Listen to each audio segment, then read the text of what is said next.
IMF আর বাংলাদেশের জন্য ঋণের কোনো অর্থ ছাড় করবে না, এটা পরিষ্কার বিষয়। এটি জানাচ্ছেন স্বয়ং বাংলাদেশ ব্যাংকের গভর্নর আহসান এইচ মনসুর। তিনি বলছেন, পরবর্তী কিস্তি ছাড়ের আগে নির্বাচিত সরকারের সঙ্গে আলোচনা করবে আইএমএফ।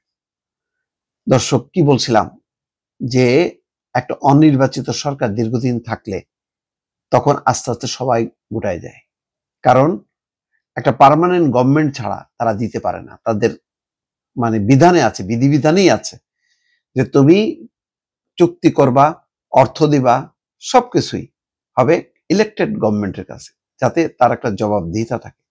ইন্টারিম গভর্নমেন্ট আজ আছে কাল নেই, তখন কি হবে? এটাই হচ্ছে বাস্তবতা।